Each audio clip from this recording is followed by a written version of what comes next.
It began with disbelief. June 8, 1990, Milan, Italy.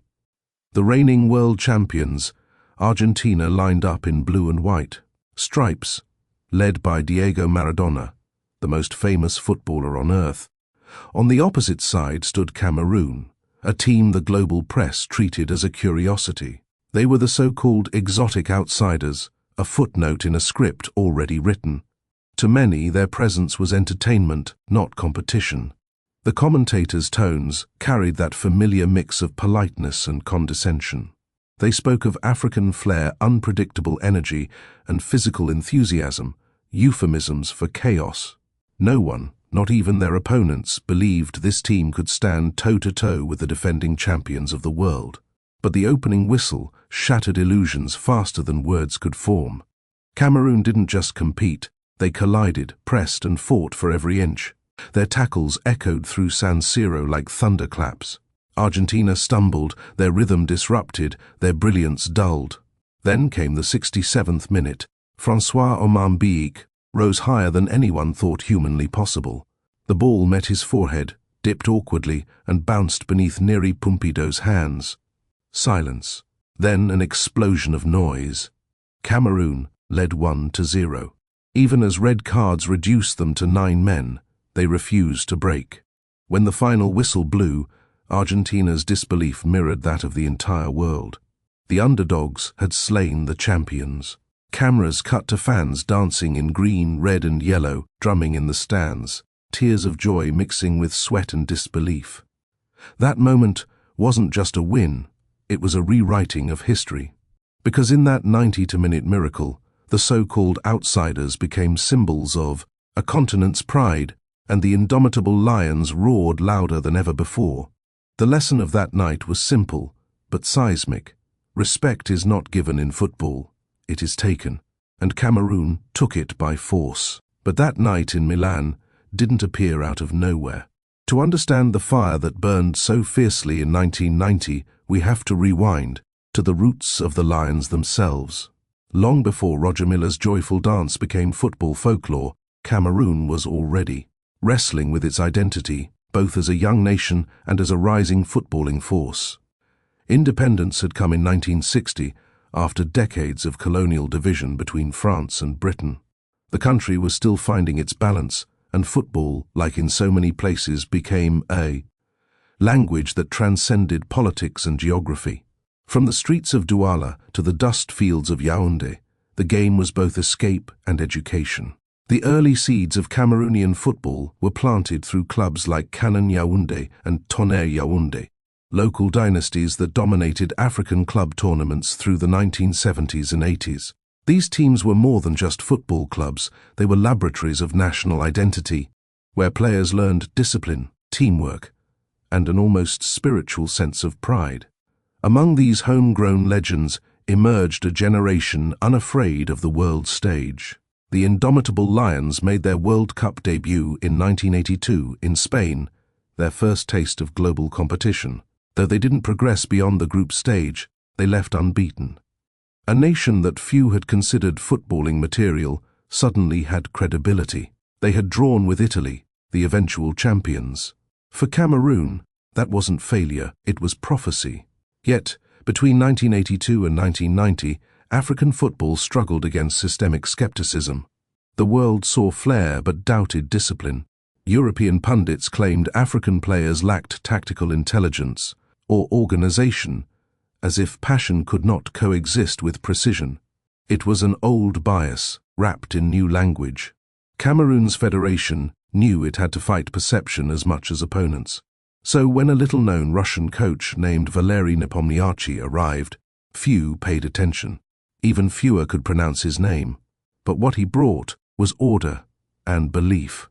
Nepomniachtchi's methods were simple, almost militaristic. Every player knew his zone, every run had a purpose. Cameroon didn't try to mimic Europe, they weaponized what they already had: strength, pace, and fearlessness. The result was a compact 4-4-2 formation that felt both disciplined and dangerous. By early 1990, something was stirring. Cameroon qualified for the World Cup by outlasting Nigeria in a fierce continental duel. Their squad was a mix of youth and experience. Thomas Nakono, the acrobatic goalkeeper, revered even by Buffon and Casillas; Emmanuel Koundé, a rock in defense; Cyril, Makanaki, all rhythm and unpredictability; and somewhere, waiting quietly, a 38-year-old striker named Roger Milla, semi-retired, recalled to duty by the president himself. In truth, few outside Africa even noticed their preparation. The headlines were dominated by Maradona's brilliance, Lothar Matthäus's leadership, and Italy's anxiety as host.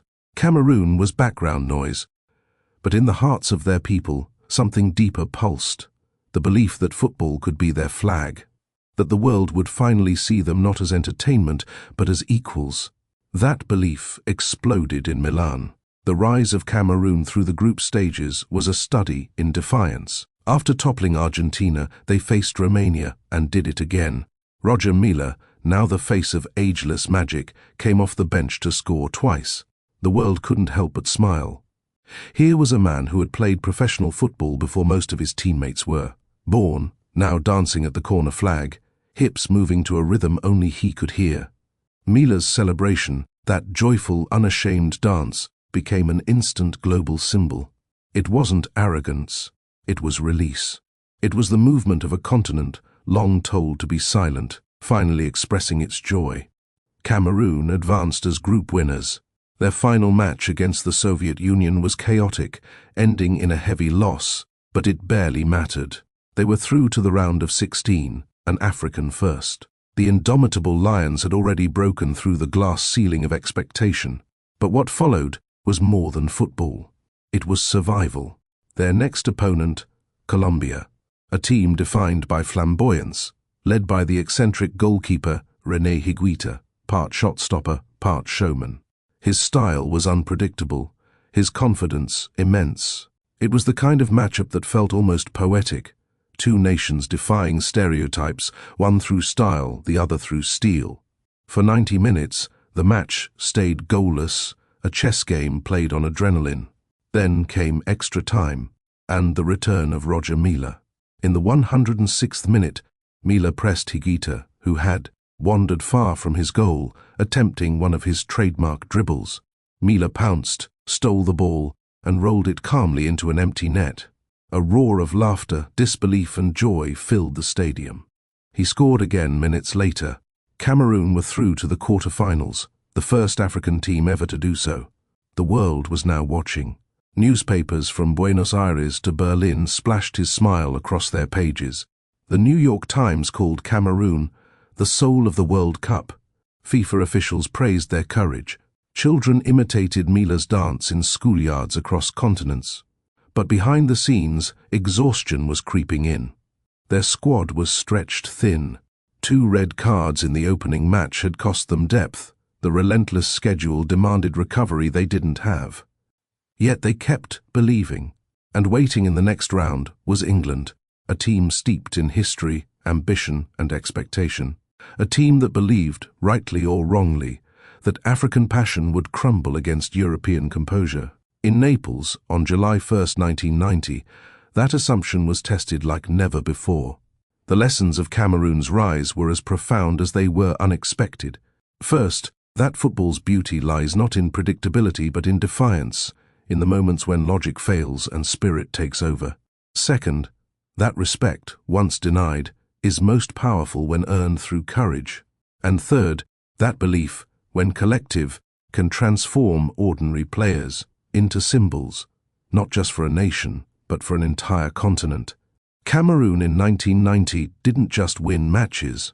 They changed perceptions. They forced the world to confront its own bias and to admit, finally, that African football was not merely colourful, but intelligent, strategic, and capable of greatness. They were the heartbeat of Italy 1990, and their pulse still echoes today.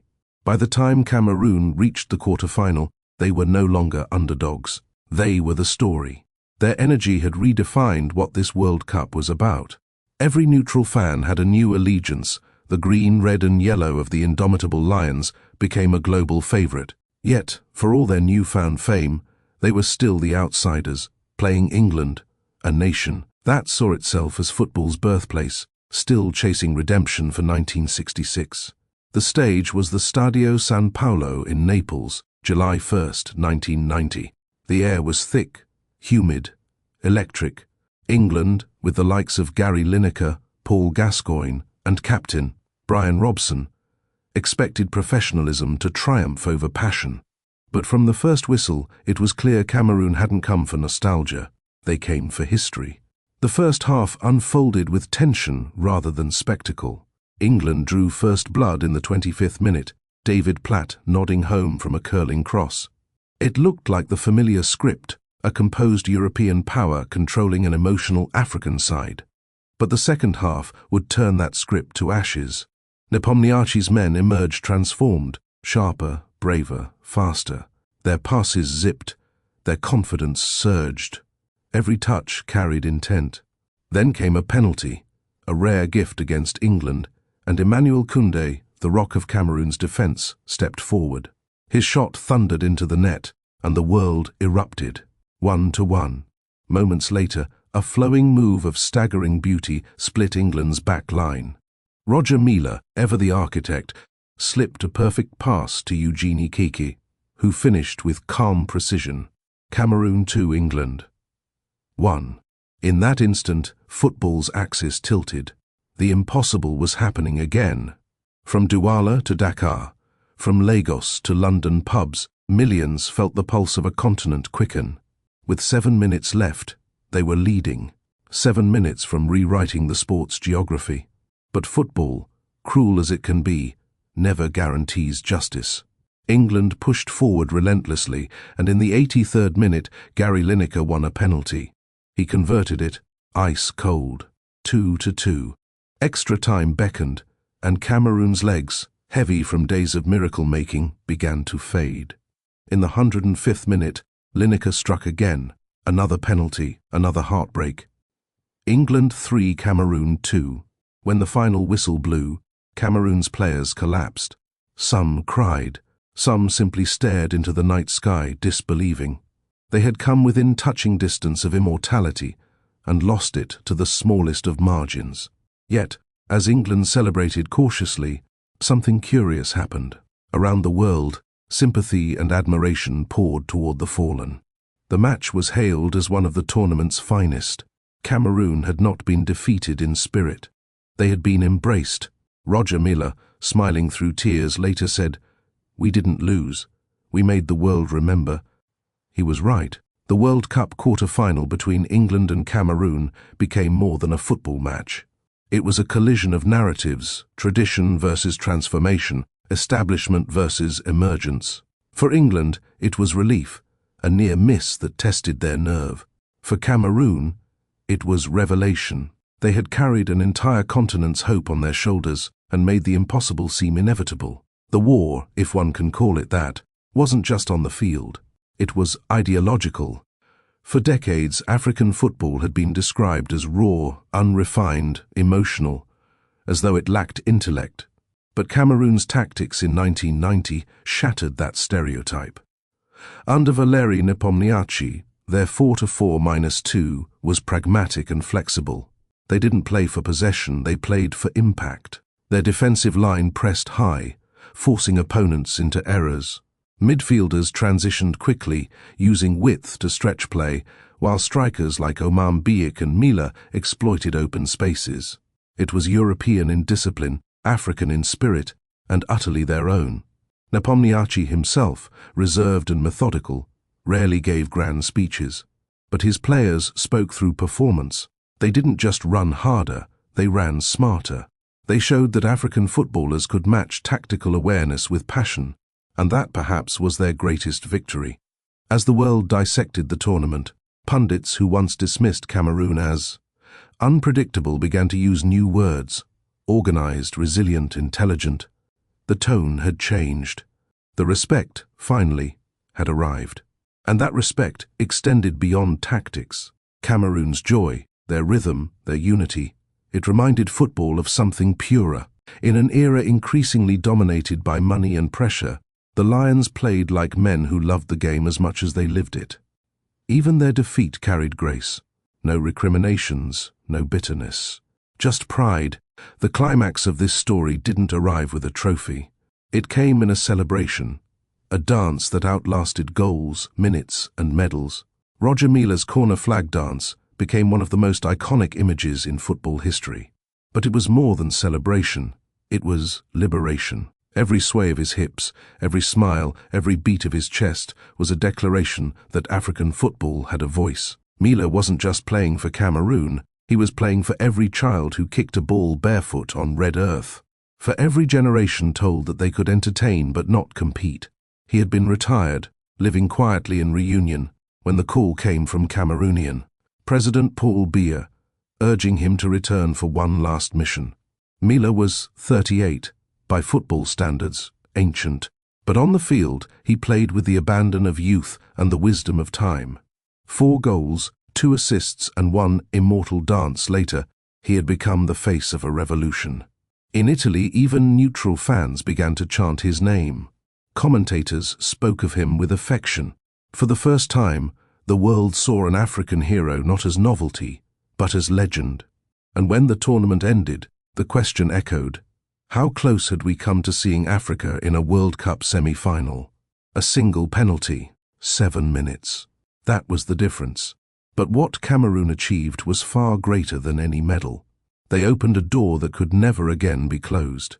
In the years that followed, their legacy grew in ways even they couldn't imagine.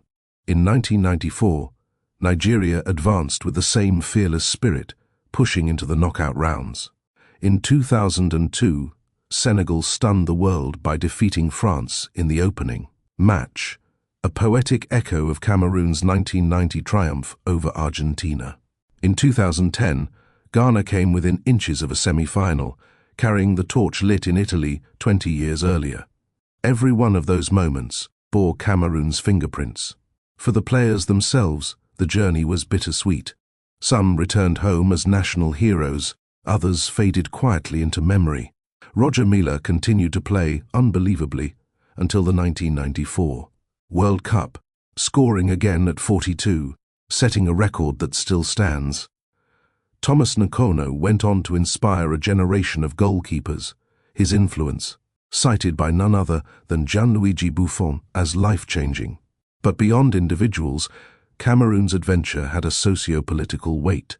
It forced FIFA to re-examine its biases, to increase African representation, to invest in youth programs across the continent. It challenged broadcasters and journalists to speak differently, to see African football not as colourful sideshows, but as competitors. That change was gradual, imperfect and incomplete. But it began with the roar of the Lions. The indomitable Lions became more than a nickname. They were an identity. They embodied persistence, the refusal to be defined by expectation or dismissal. Their story proved that football, at its best, is a mirror of humanity, that the lines we draw, continents, cultures, colours, vanish the moment the ball rolls. If there is one enduring lesson from Cameroon's 1990 Odyssey, it is this: greatness isn't measured by silverware alone. It's measured by impact, by memory, by the lives a story touches. Cameroon didn't win the World Cup, but they won the world's heart.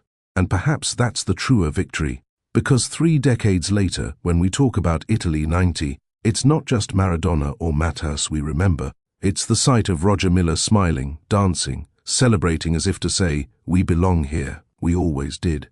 They changed football's geography, not with wealth or politics, but with courage, rhythm, and joy. In every underdog story that has followed, from Croatia's run in 2018 to Morocco's in 2022, you can feel the echo of Cameroon. The idea that belief can rewrite the map, that the beautiful game belongs to everyone. The legacy of 1990 still breathes in Cameroonian football today. Their flag still carries the lion, proud, fierce, unbroken. Every generation that wears that jersey carries the memory of Milan, of Naples, of the corner flag where the world stopped and smiled. The Lions roared, and the world finally listened. Their journey was more than sport. It was a statement that football is universal, and respect is earned not through pedigree, but through heart. When the final whistle blew in Naples, it wasn't an ending. It was a beginning. For Africa, for belief, for the countless players who would chase their dreams because Cameroon had dared first. In the end, that's what legends do. They don't just win. They inspire others to try. And in that sense, the indomitable Lions are still playing. Every time an African team walks onto a World Cup pitch, their echo is there. Proud, patient, eternal.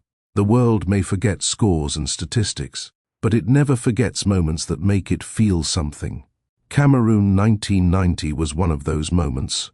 They reminded us all that football's soul doesn't belong to the powerful. It belongs to the brave. And if this story moved you, if the echoes of the World Cup still make your heart beat a little faster, stay with us. More journeys, more legends, more moments that shaped the world's game are still to come. Subscribe to the channel, turn on notifications, and join this growing community of football storytellers, because the past is never just history. It's the heartbeat of everything still to come.